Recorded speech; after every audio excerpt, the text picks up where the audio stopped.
Quem abriu, diga amém. Amém. Quem não abriu, diga misericórdia. Todos? 1 Coríntios 10, 12 diz assim: aquele, pois, que pensa estar em pé, cuide-se para que não caia. Não vos tem sobrevindo tentação que não seja comum aos homens, mas Deus é fiel, o qual não permitirá que sejais tentados acima do que sois capazes, mas também com a tentação fará um caminho para escapar, para que sejam capazes de suportá-la. Amém? Amém. Os irmãos podem estar assentados para a honra e glória do Senhor. Amém. Meus irmãos, hoje é domingo de ceia, primeiro domingo do mês, e a ceia do Senhor, ela é um memorial daquilo que Jesus fez por nós. Que Ele veio nessa terra, verteu o seu sangue, Ele morreu, uma morte que deveria ser nossa, nós deveríamos ter morrido, porque nós pecamos, nós deveríamos ter sido lançados no inferno, e Ele morreu para nos livrar da morte, da segunda morte, que é quando Apocalipse vai falar que é o inferno, e nos livrar do pecado, porque nós estávamos presos no pecado, nós não tínhamos como sair do pecado, nós só conseguimos nos livrar do pecado graças a Cristo. Então, Ele nos tira do lamaçal do pecado, Ele nos lava, Ele nos limpa. Isso, na palavra de Deus, é chamado de justificação. No momento que você é salvo, no momento que você recebe Jesus, Ele te lava de alto a baixo, dando tuas vestes limpas, brancas como a neve. Por quê? Nós temos que ser como Ele é. E a palavra fala, sede santos, porque eu sou santo. Está escrito isso tanto no Antigo Testamento, quanto o apóstolo Pedro repete isso, sede santos porque eu sou santo. Então nós, eu, vocês e todos os nossos irmãos em Cristo, espalhados pelo quarto canto da terra, eles têm que dizer não ao pecado. Porque não adianta nós lembrarmos do sacrifício de Cristo na cruz, na mente, tomarmos um cálice e um pão, apenas como se fosse um ritual, só que na prática nós vivemos em pecado, não nos incomodamos com o pecado, não lutamos contra o pecado, sendo que o sacrifício de Jesus na cruz, na qual nós iremos nos lembrar hoje na ceia, é justamente para nos libertar disso, de uma vida pecaminosa. Então nós temos que aprender a dizer não ao pecado, a dizer não. E no texto em que nós lemos, acompanha comigo, não feche sua Bíblia, por favor. 1 Coríntios 10, 12. Ele fala assim: aquele que pensa estar em pé, cuide-se para que não caia. Primeiro é interessante que ele fala pensa, ou seja, você pode pensar estar de pé, mas está caído. Você pode pensar, não, eu estou ok com Jesus, mas pode ser só pensamento teu. Isso exige uma autoanálise.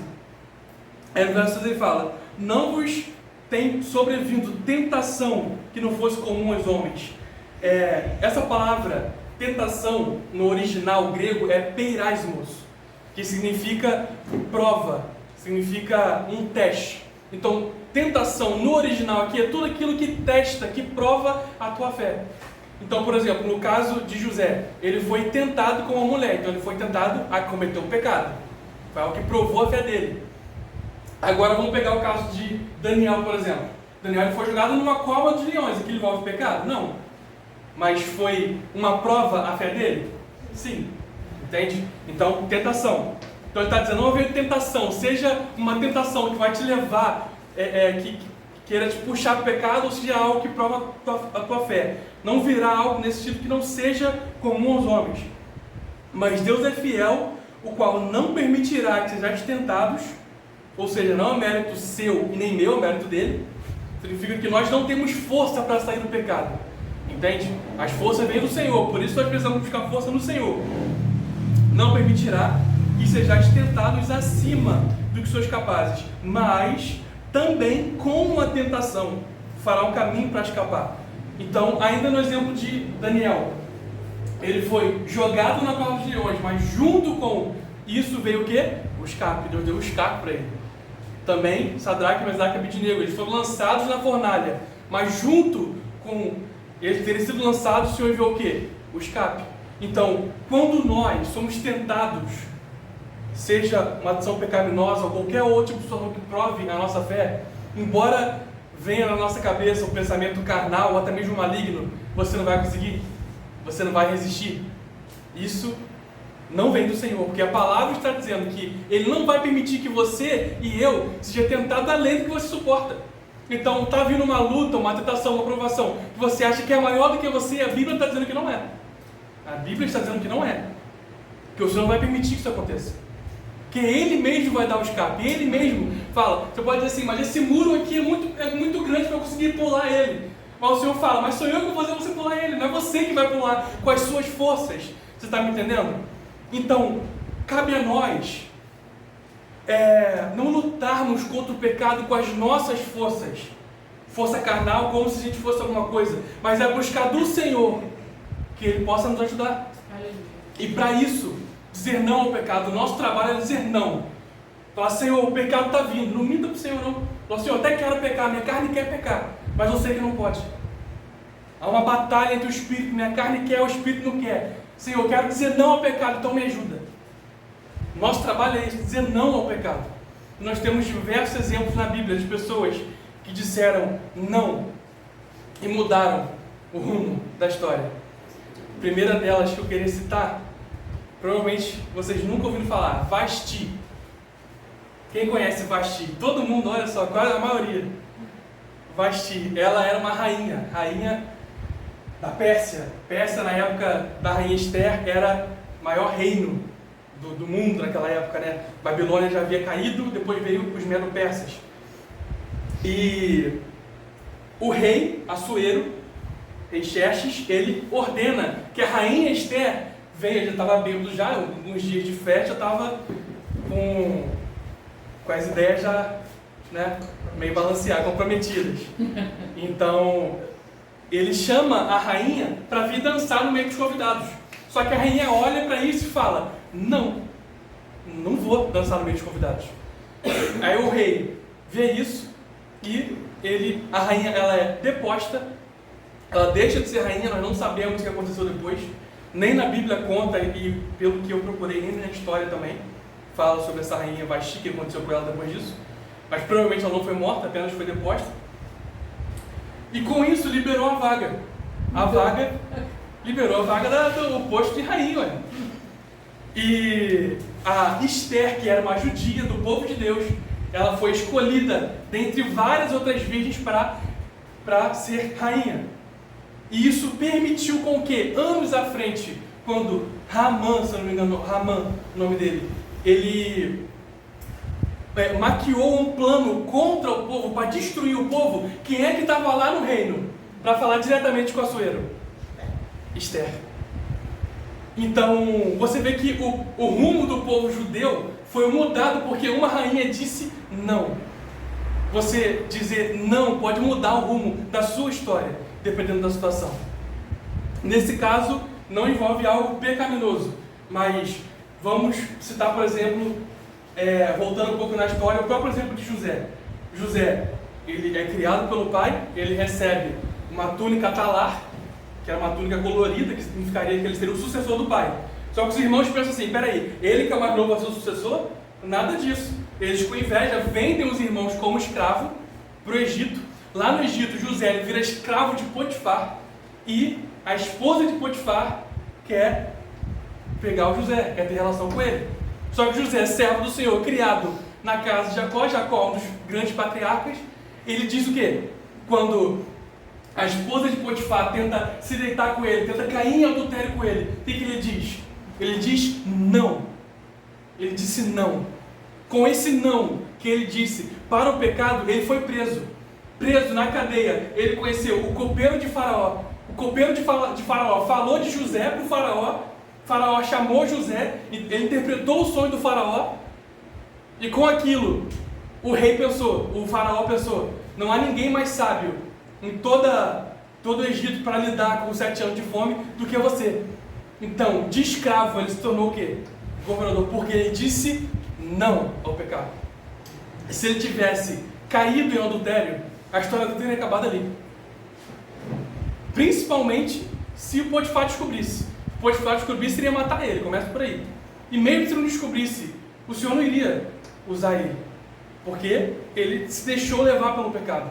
Então, um jovem que disse não e mudou o curso da vida dele, pessoal, e mudou o curso da vida do povo também, do povo de Israel, que se tornaria uma nação.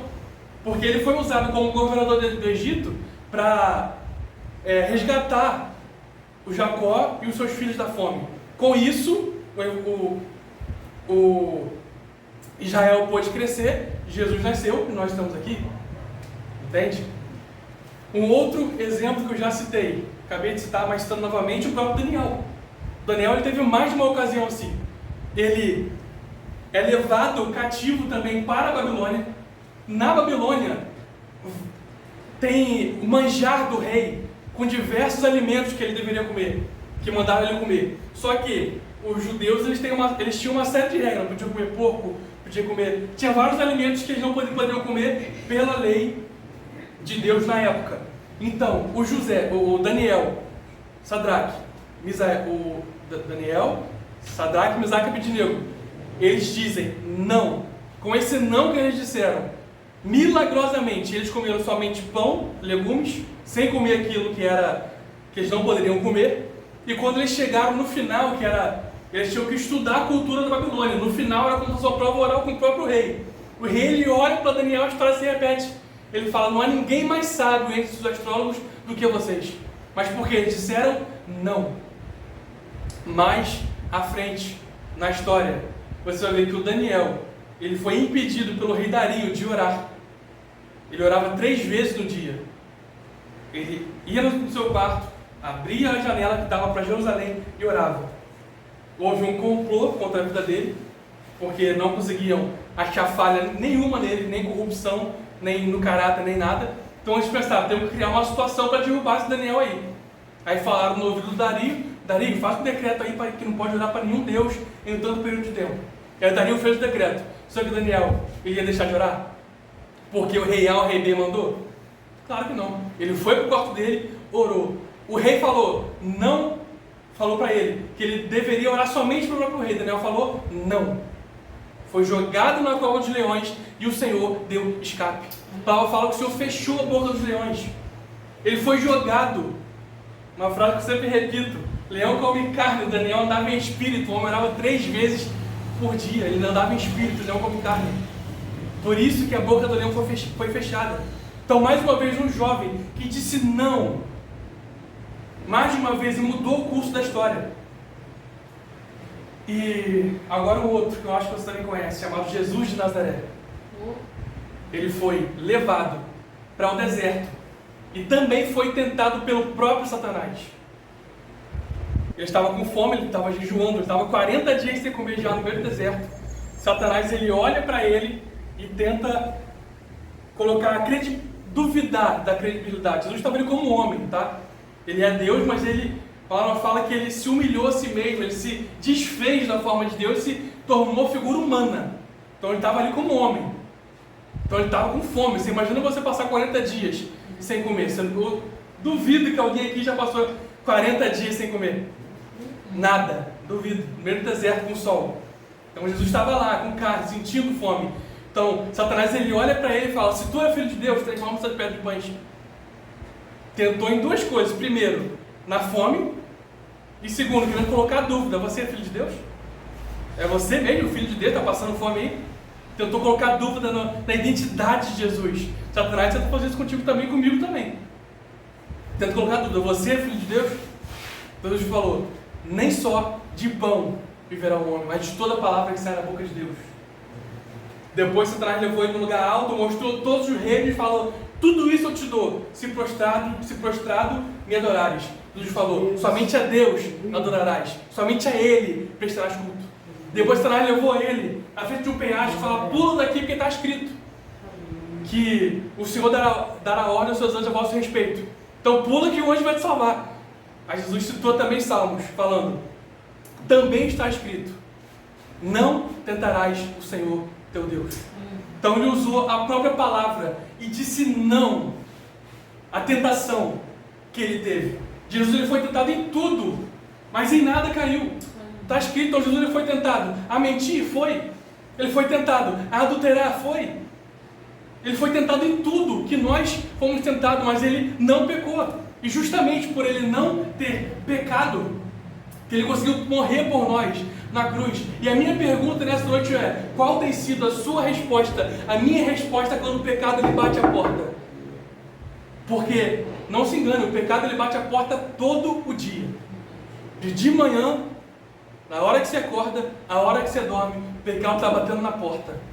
E a nossa tarefa, como servos do Senhor, como quem entende o sacrifício de Cristo na cruz, que vai lembrar daqui a pouco no memorial que Ele morreu por nós temos que ter em mente dizer não para o pecado, dizer não para tudo aquilo que nos afasta do Senhor, tudo aquilo que a palavra fala que é contrário ao Senhor.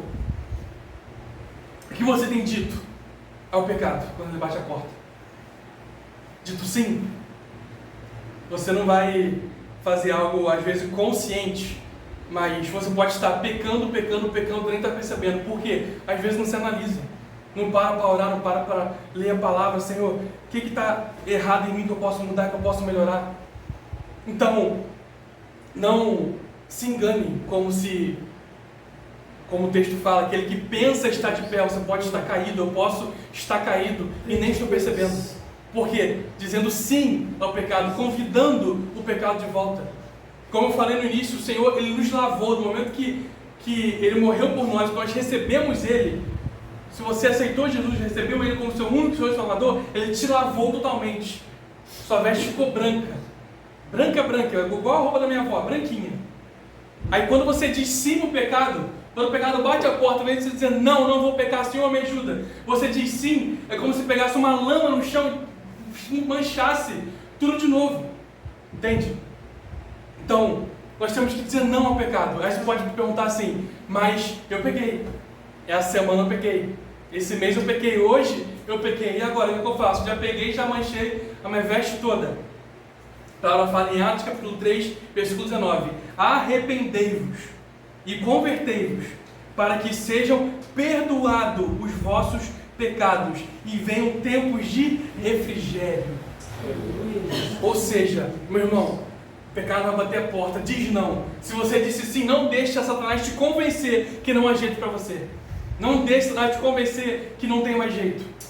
Porque a palavra diz, não somente nesse texto, mas em diversos textos, que se nós pecarmos, nós temos um advogado no céu, que ele pode nos perdoar, nos limpar novamente, mas isso exige arrependimento, exige mudança. Entende? Então, se arrependa dos seus pecados, volte os seus olhos para o Senhor e fala, Senhor, o que eu deixei entrar na minha vida que eu não deveria ter deixado entrar? O que eu disse sim, aonde deveria ter dito não? Ore e faça essa oração, Senhor, eu disse sim para algo que eu deveria ter dito não, que eu nem estou sabendo, que eu nem me dei conta. Ora, que o Senhor lhe mostra. Pode mostrar através da palavra, através da pregação, através do testemunho interior. De algum modo, Ele se revela a você.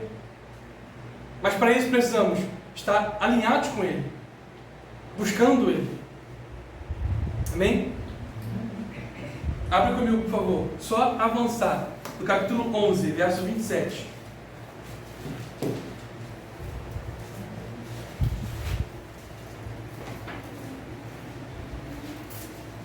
Primeira Coríntios 11, verso 27 até o 29. Diz assim: portanto, qualquer que comer, aqui ele está falando da ceia do Senhor, tá? Está falando da ceia. Portanto, qualquer que comer este pão e beber este cálice do Senhor indignamente, será culpado do corpo e do sangue do Senhor. Esse indignamente aqui, ele está dizendo com o coração sujo. Você está indigno, você está com o coração sujo, você está impuro. Você disse sim ao pecado. Você disse sim à tua carne, a carne não foi mortificada. Ela fala em Gálatas capítulo 5, que há uma luta entre a carne e o espírito, que eles estão lutando um contra o outro, mas muitas das vezes nós fortalecemos a carne com prazeres pecaminosos. Colocamos o olho naquilo que não deveríamos colocar. Nós andamos onde não deveríamos andar, pensamos o que não deveríamos ter pensado. Entende? Então, isso acaba nos tornando impuros. E como se manter puro num mundo como esse? Você liga a televisão, já aparece uma série de coisas. Aqui eu estou tentando descobrir como é que tem como fazer, porque a gente liga a televisão e aparece um monte de besteira, que eu não sei nem como, que já vi na televisão, né? Não sei nem como tirar esse negócio. Então como se manter puro? Somente através do Senhor. Somente através do Senhor. Não tem outro jeito, não tem outra maneira. Então aquele que bebe indignamente será culpado do corpo e do sangue. Aí ele fala no verso 28. Mas examine-se o homem a si mesmo, e assim come deste pão e beba deste cálice. Esse examinar é você perguntar para si mesmo: não há pecado? É você se perguntar: o que eu estou fazendo de errado? Você lembrar do seu dia, tentar se lembrar da sua semana e se examinar. É você pegar a palavra de um lado, a sua vida do outro e comparar. O que está escrito? Como é que está a minha vida? Esse é você se examinar. Não segundo os teus critérios, mas segundo os critérios bíblicos. Então, antes de realizar a ceia do Senhor, antes de participar do cálice, do pão, se examine como está a sua vida diante do Senhor.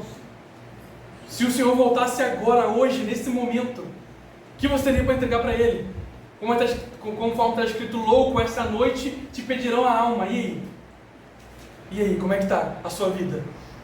A sua conduta diante do Senhor? Examine-se a si mesmo. Ele fala: examine-se o homem a si mesmo. Ou seja, eu tenho que me examinar e você tem que se examinar. Eu não tenho que examinar você, nem você tem que me examinar. Cada um tem que olhar para si mesmo.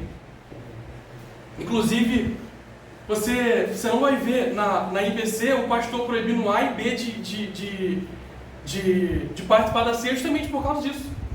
Você não vai achar nenhum texto bíblico. Duvido você abrir a Bíblia e achar um texto bíblico dizendo ou dando a entender que você tem que proibir alguém de tomar ceia. Você tem que instruir: olha só, a ceia correta é isso aqui. Aí já é contigo. Porque a palavra fala, na última ceia que Jesus participou, a palavra fala que o demônio entrou em Judas. Fala: o diabo entrou em Judas. E Judas não participar da ceia. E fala que Jesus molhou o pão no cálice na boca de Judas. Judas estava endemoniado e participou da ceia. Então, não sou eu que vou impedir. Se o próprio Jesus estava vendo um camarada endemoniado e não impediu, não tem nenhuma ordenança bíblica, não sou eu que vou impedir, nem deveria ficar analisando A ou B, mas eu tenho que analisar a mim mesmo. A mim mesmo, como é que está a minha vida diante do Senhor. Entende? E no verso 29 ele fala: porque aquele que come e bebe indignamente, come e bebe condenação para si mesmo, não discernindo o corpo do Senhor. O Judas, nesse exemplo que eu dei, ele pode ter tomado a ceia endemoniado, mas não ficou por isso mesmo. Tanto é que ele, depois daquilo, ele não teve um sentimento de arrependimento igual Pedro teve. Pedro, ele negou o Senhor 3 vezes, mas a palavra fala que ele chorou amargamente. Judas não. Judas teve remorso. Em vez de recorrer ao Senhor, chorar amargamente, ele foi se matar. Cometeu suicídio. Então, se eu e você não tratamos a ceia do Senhor com a seriedade e que ela deve ser tratada, nós estamos comendo condenação para nós mesmos. Então, meu irmão, não é brincadeira. Nós vamos ceiar aqui. Não toma o pão e o cálice indignamente. Se você analisar a sua vida e ver que não está de acordo, às vezes é melhor nem tomar. A pessoa vai oferecer o cálice e o pão para você? Não. Só que isso é o melhor, para não gerar condenação para si mesmo. Só que o que o Senhor quer é arrependimento. O Senhor quer isso. Que você analise sua vida e pense: Senhor, de fato, eu mudei. Eu mudei não, Senhor, de fato, eu preciso mudar. Então você pede perdão. Nós vamos terminar a palavra, nós vamos orar. Quando nós estivermos orando, quando estiver orando aqui, ore você com o Senhor.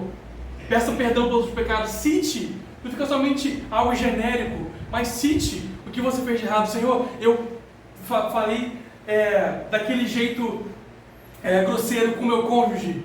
Cita para o Senhor: Senhor, não tenho lido a tua palavra, não tenho orado, estou distante de ti. Cita: Senhor, eu fui naquele lugar que eu não deveria ter ido, eu falei aquilo que eu deveria ter falado. Senhor, eu estava vendo aquilo no meu telefone, na televisão, que não deveria ter visto. Cita para o Senhor e fala: Senhor, me ajude a mudar. Senhor, me dê esse escape que está escrito no capítulo anterior. Me dê forças para mudar. E perdoa os meus pecados. Estou arrependido, quero mudar, Senhor. Perdoa os meus pecados. Ele vai te perdoar. Amém? Então, vamos orar, convido os irmãos a ficarem de pé.